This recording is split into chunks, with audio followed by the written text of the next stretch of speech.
Bem, vamos seguindo então aqui na nossa disciplina de atenção farmacêutica.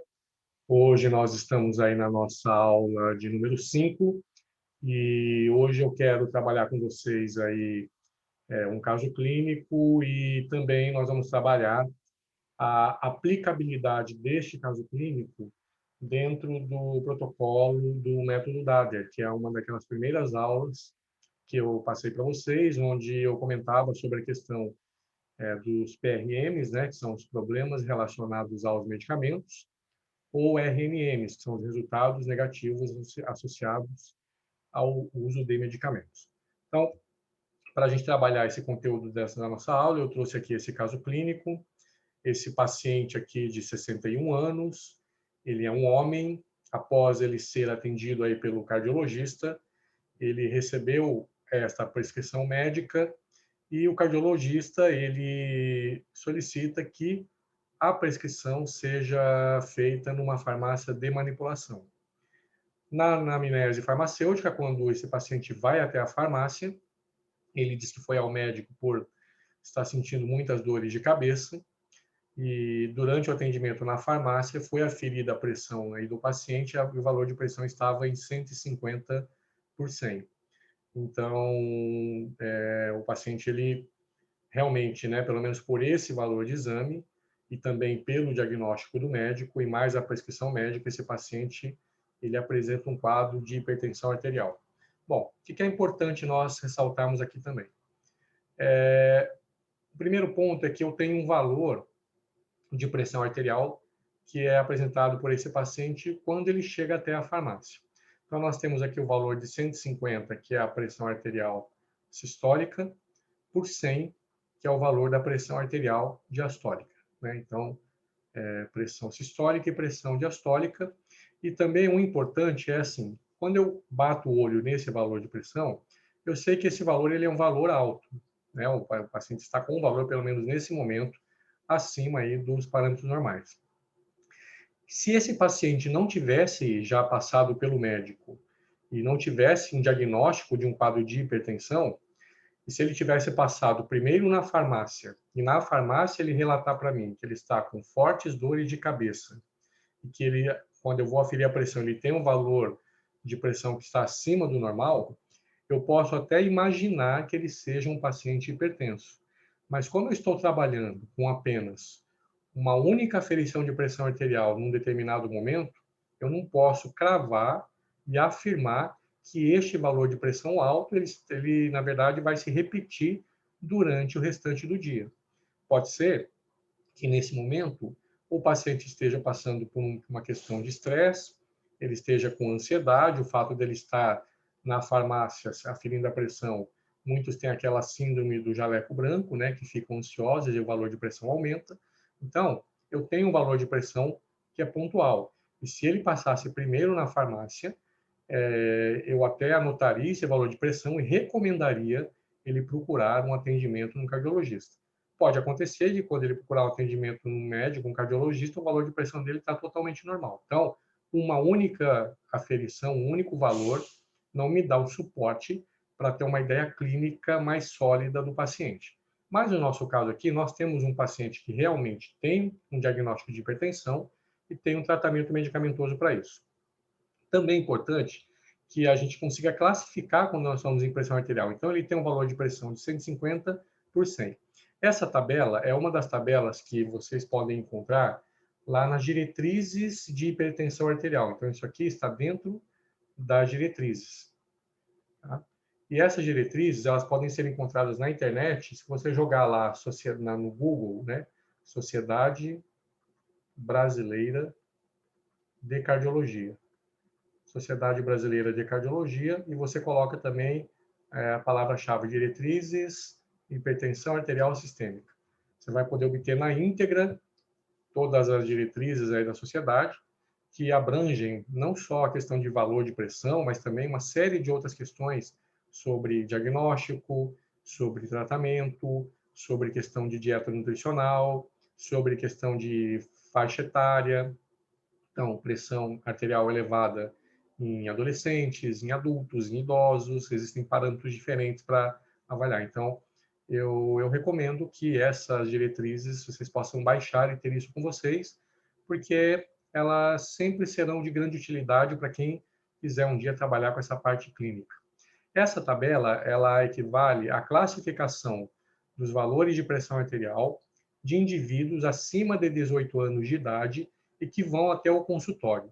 Então, é o perfil do nosso paciente, que foi no consultório médico, que está na farmácia, e na farmácia eu estou atendendo esse paciente, estou aferindo a pressão. Vejam que ela tem a classificação que vai de ótima, normal, limítrofe, hipertensão estágio 1, 2 e 3, e hipertensão sistólica isolada.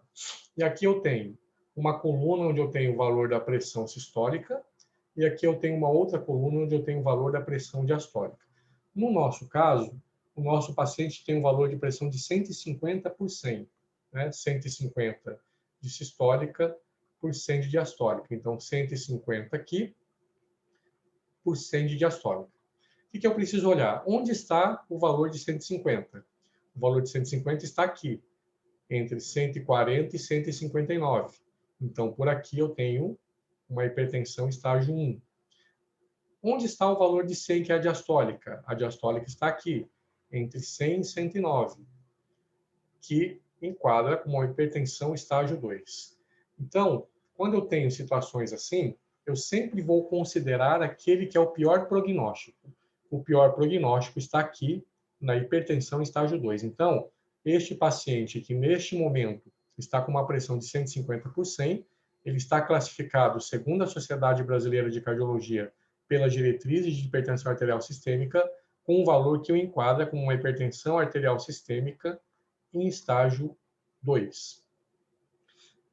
Muitas vezes eu posso ter, por exemplo, um valor que se desse lá 130 por 85.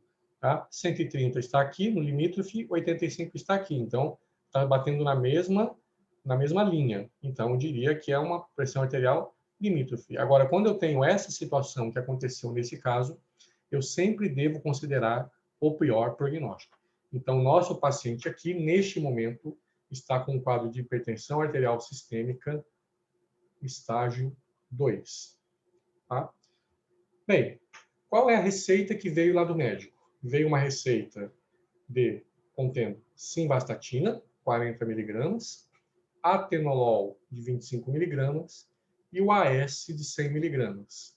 Manipular 60 cápsulas e tomar uma cápsula via oral pela manhã. Então, esta é a receita que veio para ser manipulada. Essa receita caiu na farmácia de manipulação. Tá? Antes até de pensar na questão em si da receita, o que é importante é que toda vez que eu bato o olho nas medicações que estão prescritas, é importante que eu entenda a base do mecanismo farmacológico delas para conseguir ter uma visão fisiopatológica desse paciente. Então, o medicamento 1 é a simvastatina, eu sei que ela vai ser indicada para o tratamento do colesterol. O atenolol, eu sei que vai tratar a hipertensão arterial sistêmica. E o AS vai tratar problemas de circulação. Se a gente pegar, então, o mecanismo de ação desses fármacos, eu vou ter o seguinte. Eu vou ter aqui fígado. Eu sei que lá no fígado eu vou ter uma enzima chamada enzima HMG-CoA redutase. É uma enzima que nós encontramos no fígado. E esta enzima, uma das grandes funções que ela tem é justamente promover ali no fígado a síntese de colesterol. 70% do nosso colesterol é produzido aqui no fígado. Os outros 30% que nós temos de colesterol vem da parte externa, da nossa dieta. Tá? Então, nós vamos ter aqui uma enzima que tem muita importância porque ela representa quase a totalidade da síntese do colesterol. Esse colesterol vai ser sintetizado no fígado e ele vai cair na corrente sanguínea. E quando ele cai na corrente sanguínea, ele precisa de lipoproteínas para ser transportado. Então, eu vou ter uma lipoproteína, que é a HDL, que vai transportar esse colesterol, e eu vou ter também a lipoproteína LDL, que também vai transportar esse colesterol. O HDL, é aquele tipo de lipoproteína que vai excretar, que vai eliminar o colesterol que está em excesso. E o LDL, a lipoproteína LDL é aquela que vai manter o colesterol no organismo. Por isso que dizem que o HDL é o tal do colesterol bom. Bom por quê? Porque é uma lipoproteína que elimina tudo aquilo que está em excesso. Então, ela é uma lipoproteína que ajuda. O LDL, na linguagem popular, é o chamado do colesterol ruim. Ruim por quê? Mesmo estando em excesso, essa lipoproteína vai trabalhar para manter o colesterol no organismo. Nós temos aqui, então, um paciente que tem essa primeira medicação, que é a simvastatina. A simvastatina vai ser tomada pela via oral, né? 40 miligramas, vai absorver, vai distribuir e vai chegar até o local onde ela vai promover a ação, que é lá no fígado. Lá no fígado, o que ela vai fazer? Ela vai promover a inibição da enzima HMG-CoA redutase. Inibindo esta enzima HMG-CoA redutase, eu terei uma redução da síntese do colesterol. E que eu espero que, tendo menos quantidade de colesterol, eu tenha menos quantidade a ser transportada e eu espero que essa lipoproteína LDL ela tenha uma redução dos seus níveis. Tá? Eu reduza os níveis de LDL, que é o colesterol ruim. Então, é para isso que está sendo utilizada a simvastatina. O que eu não quero de maneira nenhuma com esse paciente? Eu não quero que ele permaneça como ele está e, com o tempo, neste processo de circulação, esse colesterol, tanta quantidade que tem no organismo, ele começar a se depositar aqui na parede do vaso e ele começar a desencadear um processo de aterosclerose. Nesta aterosclerose, eu começo a ter uma obstrução desse processo de circulação. E essa obstrução ela pode ser tão importante que pode comprometer a quantidade de volume de sangue que chega até o músculo cardíaco. Antes eu tinha um volume e agora, com essa obstrução por conta da aterosclerose, um excesso de colesterol LDL, eu diminuo o aporte de sangue ao músculo cardíaco e eu começo a colocar o músculo cardíaco em risco de ter um quadro de infarto agudo no miocárdio. Tá? Então, a simvastatina tem um papel muito importante aí neste paciente. A segunda medicação é o atenolol, é uma medicação que nós já trabalhamos, né, que é um beta-bloqueador. Então, nós sabemos que lá no músculo cardíaco, eu terei lá o receptor de membrana beta-1 presente no músculo cardíaco, onde eu sei que o atenolol ele vai acoplar-se a esse receptor como antagonista, então ele vai bloquear o receptor. Bloqueando esse receptor, haverá uma redução da força e uma redução da frequência cardíacas, portanto, haverá uma redução do débito cardíaco. E só nós lembrarmos que a fórmula da pressão arterial é igual a débito cardíaco vezes a resistência vascular periférica. Quando eu reduzo o débito, eu estarei também reduzindo os valores de pressão arterial. Importante ressaltar que esse é um mecanismo bem simplificado, é a base do mecanismo desse beta-bloqueador. Até porque, neste momento, nós estamos exercitando a prática da atenção farmacêutica. Eu estou com um paciente na minha frente, com uma receita, eu preciso ter esta visão mais rápida. Porque se eu for olhar a fundo esse mecanismo, nós estamos vendo isso lá na nossa disciplina de farmacologia, o atenolol, ele é um antagonista de receptor beta. E o receptor beta, ele se trata de um receptor que está acoplado a uma proteína G, subunidade alfa-S. Então, eu sei que aqui vai ter a participação, além dessa proteína G subunidade alfa-S, a questão da enzima adenilato ciclase, o segundo mensageiro AMP cíclico, uma proteína quinase do tipo A, que irá intervir em canais de sódio e em canais de cálcio. Então, só reforçando que o mecanismo farmacológico deste beta-bloqueador ele é muito mais amplo do que aquilo que nós estamos colocando aqui. Mas, repetindo, nós estamos exercitando a prática do dia a dia. Uma coisa é eu ter essa base sólida de mecanismo comigo.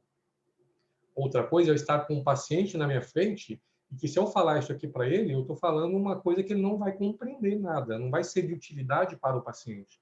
Então, o que eu preciso falar é entender, ser rápido, ser prático no atendimento, é ter essa visão mais objetiva. Agora, se eu precisar ter um debate mais aprofundado com o médico que está prescrevendo, Eu preciso ter essa visão mais prática, mais objetiva, mas eu preciso ter esta base sólida de mecanismo, caso seja necessário que eu tenha uma discussão farmacológica um pouco mais aprofundada. Tá? Então, nós sabemos que o paciente, então, tem um quadro de hipertensão, e essa hipertensão está atrelada a um problema cardíaco. A terceira medicação é o AS, né, que a gente sabe que vai ser utilizado para problemas de circulação. Então, eu sei que o AS vai atuar aqui na circulação. Se vocês lembrarem, quando nós tivemos lá no ano passado, a gente tinha lá uma tal de cascata do ácido araquidônico, pensando lá nas plaquetas, né? Então, lá nas plaquetas, nós temos lá a cascata do ácido araquidônico. Eu sei que tem lá a membrana celular e eu sei que eu vou ter a participação da enzima fosfolipase A2, que vai interagir com os fosfolipídios de membrana, sintetizando o ácido araquidônico. Eu sei que vai ter a COX-1, que é uma COX fisiológica lá das plaquetas, que reagindo com o ácido araquidônico vai sintetizar o tromboxano do tipo A2. E os tromboxanos do tipo A2, eles promovem a agregação plaquetária. Então, eu começo a ter plaquetas se agregando. Então, começa a agregar a plaqueta aqui. Tá? No caso, o médico cardiologista prescreveu o ácido acetilsalicílico, que faz o contrário. Ele é um antiagregante plaquetário. Como antiagregante plaquetário, o paciente vai tomar a medicação pela via oral, absorve, distribui, chega até o seu alvo, que é a COX-1, e inibe a COX-1. Inibindo a COX-1 não reage com ácido araquidônico, eu tenho uma redução da síntese de tromboxano e, portanto, uma redução da agregação plaquetária ou o efeito antiagregante plaquetário. Então, quando eu reduzo esta agregação plaquetária, eu melhoro a capacidade de fluxo sanguíneo, abastecendo melhor o músculo cardíaco com sangue, nutrientes e oxigênio e reduzindo essa probabilidade do infarto agudo do miocárdio. Então, percebam que as 3 medicações prescritas, elas têm uma lógica clínica, o que é muito importante para a prática da atenção farmacêutica. Eu tenho aqui um paciente que está chegando até mim com uma receita. Esse paciente, ele pode, de repente, não ter tempo para falar comigo, não estar disponível para falar comigo, ou não querer falar comigo para falar sobre os problemas que ele vem manifestando e o que levou ele a utilizar essa receita, essas medicações. Mas, então, como ele não vai falar comigo, ou ele até vai falar comigo, mas ele não é uma pessoa que tem muitas informações para me passar sobre o problema dele, quando eu bato o olho nas medicações, através da base do mecanismo farmacológico, eu consigo interpretar este paciente do ponto de vista clínico. Então, o que eu consigo enxergar aqui? Que nós temos um paciente que tem grandes problemas de circulação, tanto pelo excesso de agregação de plaqueta, quanto pelo excesso de colesterol, promovendo um quadro de aterosclerose e de obstrução, com risco de baixar a circulação para o músculo cardíaco.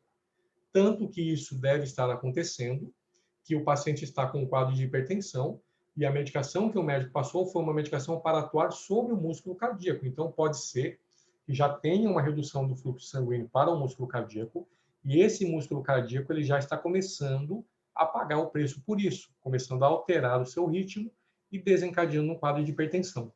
O médico está tentando, então, ajustar esse ritmo do músculo cardíaco e controlar a pressão arterial, e de 2 maneiras diferentes, através da redução do LDL e através da redução da agregação plaquetária, aumentar o poder de fluxo sanguíneo para o músculo cardíaco e tentar gerar um elemento preventivo para um provável infarto agudo no miocárdio. Então, fica muito claro que nós temos um paciente hipertenso que tem grandes possibilidades, se não tratado, de infartar a qualquer momento. Logicamente, eu não vou falar isso para o paciente, porque isso vai trazer ansiedade, nervosismo, preocupação, e só vai piorar a doença dele. Mas comigo, no meu prontuário, na minha análise interna, eu tenho que ter toda essa clareza do ponto de vista clínico. Então, percebam que, com o receituário, nós conseguimos, então, enxergar esse paciente do ponto de vista clínico. Bom, o paciente, então, recebeu lá a receita, você manipulou, dispensou a medicação, e ele começou a utilizar os medicamentos. E qual é a situação dele após o início do uso das medicações? A pressão está normal, 125 por 85. O colesterol está em 145, mas a referência é um valor menor que 100, então o valor está aqui um pouco acima. A taxa de plaqueta deles está em 100 mil, sendo que o normal é de 150 a 450 mil. Tá? Então, pressão está normal, colesterol continua alto, taxa de plaqueta caiu demais. Após o início do tratamento, o paciente também está reclamando, está se queixando de muitas dores musculares e muitas dores articulares.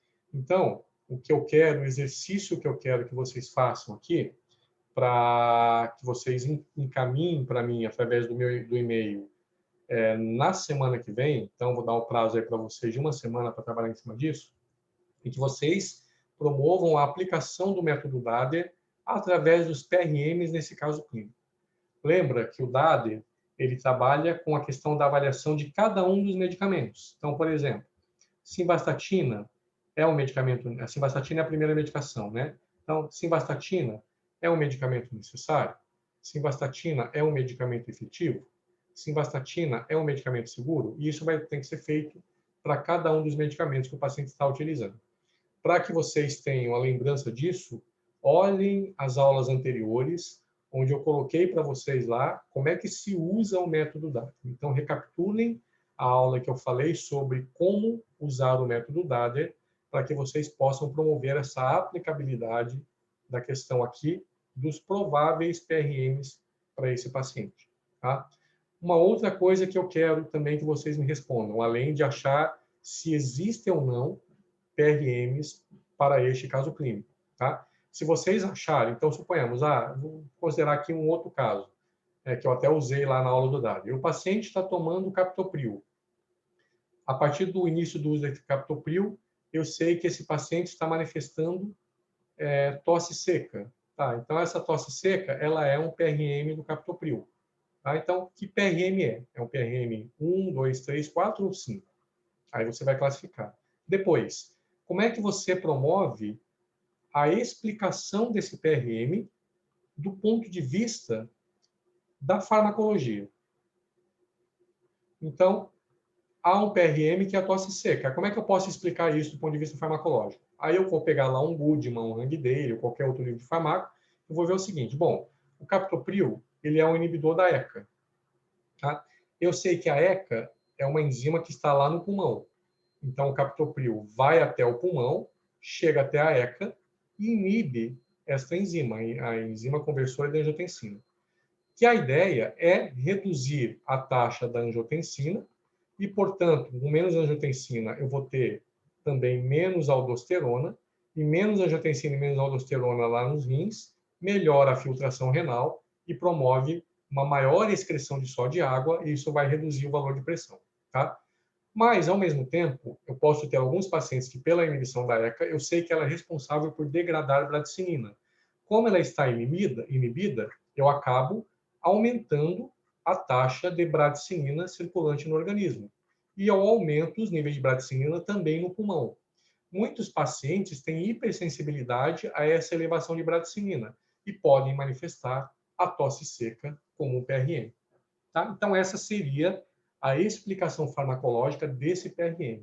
O que eu quero que vocês vejam é se para cada uma dessas medicações que estão prescritas aqui, se existem PRMs. Se tem PRMs, quais são esses PRMs? 1, 2, 3, 4, 5, 6. Né? São 6 possibilidades. E, uma vez tendo PRMs, qual é a explicação farmacológica que mostra o porquê do acontecimento desse PRM? Tá? Então, eu quero que vocês também descrevam isso. Uma outra coisa que eu quero que vocês façam também nessa atividade para entregar lá na semana que vem. Olhando aqui nessa receita, que foi dispensada como está, você sendo o farmacêutico responsável desse estabelecimento, você dispensaria, você manipularia esses produtos desta maneira ou não? Se sim, você vai justificar o porquê, e se não, você também vai justificar o porquê, e aí você vai colocar como é que você acha que deveria ser a composição que você acha que seja correta dessa receita. Então, você pode considerar que isso aqui está certo, e você vai justificar o porquê que está certo, ou você pode considerar que existem erros aí nessa receita.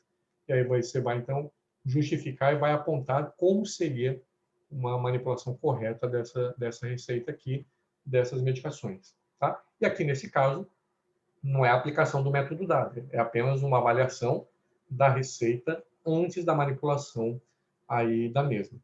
A terceira coisa que eu quero que vocês coloquem.